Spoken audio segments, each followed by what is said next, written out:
বীরুবাবু সকালবেলায় দোতলার বারান্দায় দাঁতন করছিলেন। এমন সময়ে সেই বিরক্তিকর হরিধ্বনি।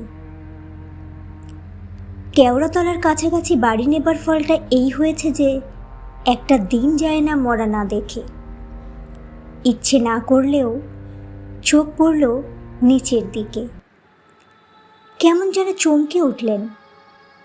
মৃতদেহের তো চোখ সাধারণত বোঝা থাকে, না বুঝলে তুলসী পাতা চাপা দেওয়া থাকে। গল্পগুচ্ছ বাই প্রিয়া চ্যানেলে আপনাদের সকলকে স্বাগত জানাই। আজকের নতুন নিবেদন নবনীতা দেবসেনের লেখা একটি গল্প, চোখ।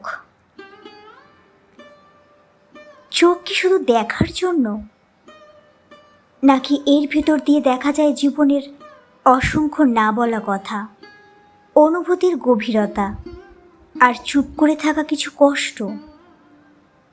নবনীতা দেবসেনের চোখ গল্প আমাদের নিয়ে যায় এমন এক জগতে যেখানে চোখ শুধু দৃশ্যের বাইরেও অনেক কিছু বলে। এই গল্পে আপনি দেখবেন কিভাবে একজোড়া চোখ মানুষের জীবন বদলে দিতে পারে। আসুন ডুব দিই এক অন্যরকম দেখার গল্পে, যেখানে প্রতিটি দেখা, না দেখা এবং অদেখা সব কিছুর মানে আছে। এই মুখটা ঠিক যেন কোনো জীবন্ত লোক খাটিয়ায় শুয়ে তার দিকে চেয়ে হাসছে। রোগাটে সুচলো মুখ, ফর্সাই বলা যায়, সরু কালো গোফ ঠোঁটের ওপরে। ওপরের ঠোঁটটা অদ্ভুতভাবে একটু কাটা, ফাঁক দিয়ে একটা দাঁত বেরিয়ে পড়েছে।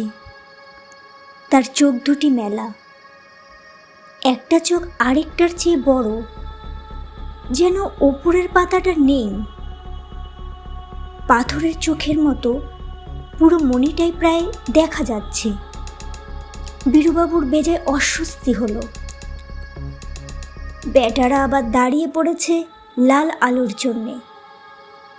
বীরুবাবুর মোটে ইচ্ছে না করলেও নড়তে পারলেন না, দাঁড়িয়েই রইলেন বারান্দায় সেটে, ওই জ্যান্ত মতন মরা মুখখানার দিকে চেয়ে।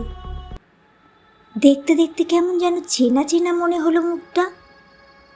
নিশ্চয়ই দেখেছেন। কোথায়? বাজারে কি? মাছওয়ালা কোনো? সবজিওয়ালা? ট্রামে কি? না কন্ডাক্টর? কোথায়? শিয়ালদা লাইনের ট্রেনের ফেরিওয়ালা নয় তো? না, এসব অদ্ভুত সংস্রব মনেই বা আসছে কেন তার? মুখখানা খুব চেনা চেনা লাগছে, অথচ কিছুতেই ঠাউর করতে পারছেন না কি জন্য চেনা। ভাবতে ভাবতেই আলো বদলালো। হরিধ্বনি দিয়ে ওরা চলে গেল। খাটিয়ায় শুয়ে ওরই দিকে তাকিয়ে তাকিয়ে দুলতে দুলতে চলে গেল লোকটা। চেরা ঠোঁটের ফাঁকে দাঁতটা যেন হাসছে। বিশ্রী লাগছে সকালবেলাতেই বিতিকের ছিঁড়ে মরার মুখ দেখা। বীরুবাবু কলঘরে গেলেন মুখ ধুতে।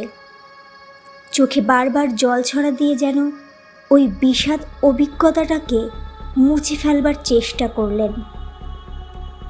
মরার মুখে কত প্রশান্তি থাকে। মরার মুখে এমন ফিচেল ভাব তিনি জীবনে দেখেননি। চা খবরের কাগজের ফাঁকে ফাঁকেও বৃতৃষ্ণের অনুভূতিটা যেন ফিরে আসতে লাগলো। তিনি থলি হাতে বাজারে বেরুলেন। চেনা মাছওয়ালা, চেনা আলুওয়ালা, চেনা ফলওয়ালা, বাজারে তার সবই চেনা। তবু বীরুবাবু আজ প্রত্যেকের দিকে নতুন চোখে চাইতে লাগলেন, যেন কোথাও কিছু লুকিয়ে আছে। বীরুবাবু 200 পার্সে বেছে নিলেন। 500 আলু, 150 পেঁয়াজ, 100 ঢেঁড়স, 4টে মূলো, শাক 3 আটি। হঠাৎ দেখতে পেলেন শাকওয়ালি বুড়ির বাচকটার মনেতে যেন ঢাকনি নেই, ছুচলো মতন মুখখানা। বীরুবাবুর হাত থেকে শাক পড়ে যাচ্ছিল, বুড়ি তাড়াতাড়ি তুলে দিল। আধুলো থেকে 20 পয়সা ফিরিয়ে দিলে অন্যদিকে চেয়ে অন্ধের মতো কোনো মতে পয়সাটা নিয়েই বীরুবাবু চলে এলেন। শশা 1 জোড়া। মাথা ঠান্ডা করে বীরুবাবু ভাবলেন, আজ বৃহস্পতিবার, 6টা কলা 2টো কমলালেবু নিতে হবে। গিন্নির লক্ষ্মী পুজোর বাই আছে, সংসারে তো লক্ষ্মী উতলে উঠছে। নতুন নিয়ম হয়েছে, নুন আনতে পান্তা ফুরোয়, তবু লক্ষ্মী পুজোর ফলটি চাই, বাতাসা চাই। বীরুবাবুর ভুরুটা কুঁচকে উঠল। তিনি এসব পুজো ফুজোতে বিশ্বাস করেন না, তবু গিন্নিকে নিজের মনে থাকতে দেন। ছেলেপুলে হয়নি, কিছু একটা নিয়ে থাকবে তো মানুষ, তার না হয় অফিস আছে। সন্ধেবেলা নগেনবাবুর বৈঠকখানায় তাসের আড্ডা আছে। গিন্নি বেচারের ওই সিনেমার কাগজ, কখনো একটা বাংলা ছবি, আর লক্ষ্মী পুজো, সত্যনারায়ণ, এই নিয়েই তো জীবন। ভাবতে ভাবতে গিন্নির প্রতি করুণায় মনটা আবার নরম হয়ে এলো বীরুবাবুর। আহা, করুক, একটু সকাল্লাদ বলতে তো ওইটুকু। কলা কত রে? লোকটা পিছন ফিরে টাঙাচ্ছিল কলার কাঁদি। বলল, কোন কলাটা? বলতে বলতে এপাশ ফিরল। রোগাটে ছুচলো মুখ, ওপরে ঠোঁটটা চেরা, ফাঁক দিয়ে একটা হলদে দাঁত বেরিয়ে আছে, সরু গোফে ঢাকা পড়েনি। বীরুবাবুর গলার ভেতরে নিঃশ্বাস আটকে এলো। তিনি বেমালুম ভুলে গেলেন গিন্নি, বৃহস্পতিবার, ফল, বাতাসা ছিটকে সরে গেলেন ভিড়ের মধ্যে। কলাওয়ালা অবাক হয়ে চেয়ে রইল। বীরুবাবু আপ্রাণ চেষ্টা করলেন মনের লাগামটা কষে ধরতে। বাজারের জনস্রোতে কারুর দিকে চাইতেই ওর কেমন ভয় করতে লাগলো, যেন প্রত্যেকের মধ্যেই একটা চমক থাকতে পারে। কোনো দিকে না তাকিয়ে হাঁটতে গিয়ে কার বুঝি পা মারিয়ে দিলেন। উফ, দেখে চলতে পারেন না? পায়ে কি খুর বাঁধিয়ে রেখেছেন দাদা? বীরুবাবুর যেন জ্ঞান ফিরল। আহা, লাগলো। বলতে বলতে তিনি পাশে চেয়ে দেখলেন লোকটি নিচু হয়ে পায়ে হাত বুলোতে বুলোতে মুখ তুলে তাকালো। বাচক ভাবলে সেন বিস্ফারিত, ডান চোখে রাজ্যের বিরক্তি।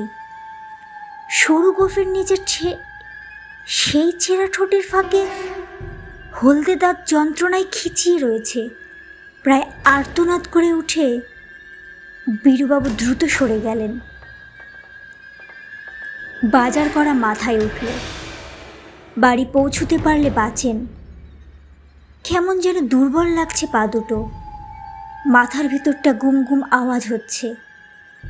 ব্রিজের ওপর দিয়ে রেলগাড়ি গেলে যেমন হয়, নিজের পায়ের ওপর নিজের যেন কোনো কন্ট্রোল নেই।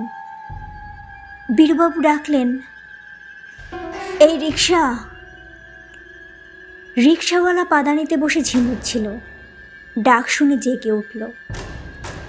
বিস্ফারিত বাম চোখে দৃষ্টি নেই। চেরা ঠোঁটের ফাঁকে বীরুবাবু আর তাকাতে পারলেন না। আপনি বুঝে গেল চোখ। ছুটে গিয়ে পাশের ট্যাক্সিটার দরজা খুলে উঠে পড়লেন। আহ, সিটে গা এলিয়ে দিয়ে কি আরাম। সমস্ত শরীরে একটা অদ্ভুত কাঁপুনি হচ্ছে যেন। এই মুহূর্তে এই বসবার জায়গাটা না পেলে উনি নিশ্চয়ই রাস্তায় পড়ে যেতেন। মোটা আওয়াজে সর্দারজি জিজ্ঞেস করল, কিধার জানা? বীরুবাবু ক্লান্ত গলায় নির্দেশ দিলেন। এতই কাছে যে ড্রাইভার বিস্মিত হলো। বাড়িতে এসে নেমে তিনি ড্রাইভারকে 1 টাকা শার্ট দিতে গেলেন, খুচরোই সমস্তটা। ড্রাইভার চোখ থেকে রোদ চশমাটা খুলে পয়সা গুনতে লাগলো। গুনে নিয়ে বীরুবাবুর দিকে চেয়ে বলল, বাস ঠিক হ্যায়।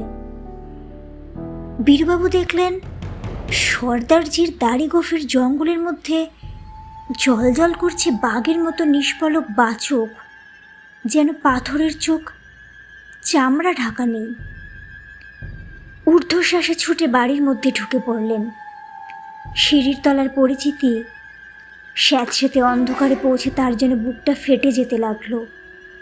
হাঁটুতে হাঁটুতে জড়িয়ে যাচ্ছে দেখে প্রথম ধাপটাতেই বসে পড়লেন। বাইরে আওয়াজ পেলেন, স্টার্ট দিয়ে ট্যাক্সি চলে গেল। বীরুবাবুর যেন ধরে প্রাণ ফিরল। সঙ্গে সঙ্গে চোখ দুটো যেন ভিজে ভিজে হয়ে এলো। সে বুক ফাটা চাপটা যেন চোখ থেকে বেরোবার পথ পাচ্ছে। রুমাল বার করে চোখ মুখ মুছলেন বীরুবাবু। এবারে ওপরে গিয়ে ভালো করে 1 কাপ চা খেতে হবে। কি আশ্চর্য বিভ্রম! বিভ্রম ছাড়া এটা কিছুই নয়। বীরুবাবু ভাবলেন, সকালে উঠেই প্রায় আধো ঘুমের মধ্যে অমন বিভৎস মরা দেখবার যা একখানা অভিজ্ঞতা চোখের ভিতর দিয়ে মরমে পশিল গো। হয়েছে আর কি যত সব অবচেতনের বজ্জাতি, যাকে বলে হ্যালুসিনেশন। এই কারণেই শ্রীরামকৃষ্ণ জ্যান্ত কালী দেখতেন, শ্রী চৈতন্য সমুদ্রে দেখলেন জগন্নাথ মূর্তি, আর বীরুবাবু চতুর্দিকে মরা দেখছেন। তারা ছিলেন গিয়ে পুণ্যবান ব্যক্তি, আর সরকারি কেরানির কপালে জ্যান্ত নরক ছাড়া কি বা জুটবে। বীরুবাবু ভাবলেন, খাওয়া দাওয়াটা যত্ন নিতে হবে এবার। বেশি করে প্রোটিন ও ভিটামিন খাওয়া উচিত। দুধ তো বহুদিন বন্ধ, মাংস ডিমও বন্ধ। হবে না, পুষ্টিকর খাদ্যের অভাবে শরীরের রাসায়নিক ভারসাম্য নষ্ট হয়ে যায়। তাই থেকে এইসব স্নায়বিক রোগের উৎপত্তি। নার্ভাস ডিসঅর্ডার ছাড়া কিছুই নয়। গোড়াতেই এর উচ্ছেদ দরকার। উনি আজই ডাক্তারের কাছে যাবেন। ভিটামিন বড়িটড়ি কিছু একটা খেতে হবে, আর কি। বয়স হচ্ছে, শরীরের বল রস ফুরিয়ে আসছে। এখন বাইরে থেকে বল সঞ্চার করা দরকার। ফুড সাবস্টিটিউশন দরকার ওষুধ দিয়ে। ভাবতে ভাবতে বীরুবাবুর পায়ে বল এলো। তিনি সহজভাবেই উঠে দাঁড়ালেন। থলি হাতে উপরতলায় গিয়ে কড়া নাড়লেন সিঁড়ির মাথায় থেমে। গিন্নি এসে দৌড় খুলে দিলেন, কি গো, আজ এত দেরি? আমার তো ভাবনাই হয়ে গিয়েছিল, যা দিনকাল। বীরুবাবুর হাত থেকে থলিটা নিতে হাত বাড়ালেন গিন্নি। আর বলো না, আজ এমন একটা অদ্ভুত। বলতে বলতে বীরুবাবু এক মুহূর্তে থামলেন। ওকে এটা হঠাৎ বলা কি ঠিক হবে? এসব ব্যাপার মনের ভেতর ঢুকিয়ে না দেওয়াই ভালো। এমনিতেই যা ভীতু মানুষ, এসব আনক্যানি গল্পকে বলে কাজ নেই। অটো সাজেশন বলেও একটা জিনিস আছে। বীরুবাবু কথা ঘুরানো ঠিক করে নিয়ে থলিটা গিন্নির হাতে তুলে দিলেন। দিতে দিতে দেখলেন গিন্নির বাঁ চোখের মণিটায় আকুল বিস্ফারিত দৃষ্টিহীনতা। চেরা ওপর ঠোঁটে ফোকরে একটি হলুদ দাঁত তারই দিকে হাসছে। মাথার মধ্যে বিদ্যুৎ চমকালো। সহসা পিছন দিকে হেলে পড়লেন। গিন্নির আর্তনাদের মধ্যে বীরুবাবুর দেহ সিঁড়ির ধাপে ধাপে গড়িয়ে পড়তে লাগলো নিচে, আরও নিচে। ডাক্তার এসে বলেছিলেন স্ট্রোক, মস্তিষ্কে রক্তক্ষরণের ফলে মৃত্যু। কত শত স্ট্রোকের পিছনে যে কী গল্প থাকে আমরা কি জানতে পারি? বীরুবাবুর গল্পটাই তো তিনি বলে যেতে পারলেন না।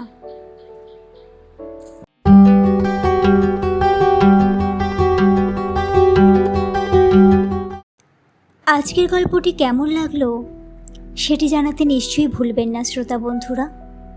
সাথে লাইক, কমেন্ট, শেয়ার এবং সাবস্ক্রাইব করে দেবেন। আপনাদের কাছে আমার অনুরোধ রইল, বেশি বেশি করে সাবস্ক্রাইব করে দিন, আমার পরিবারটি যেন আরও অনেক বড় হতে পারে। আমার আরও ইচ্ছা সকলের কাছে পৌঁছনোর। আপনারা আপনাদের সহযোগিতার হাত না বাড়িয়ে দিলে আমি সকলের কাছে পৌঁছতে পারবো না। আশা করছি আপনারা সকলেই ভালো আছেন, সুস্থ থাকবেন। গল্প পাঠে আমি প্রিয়া।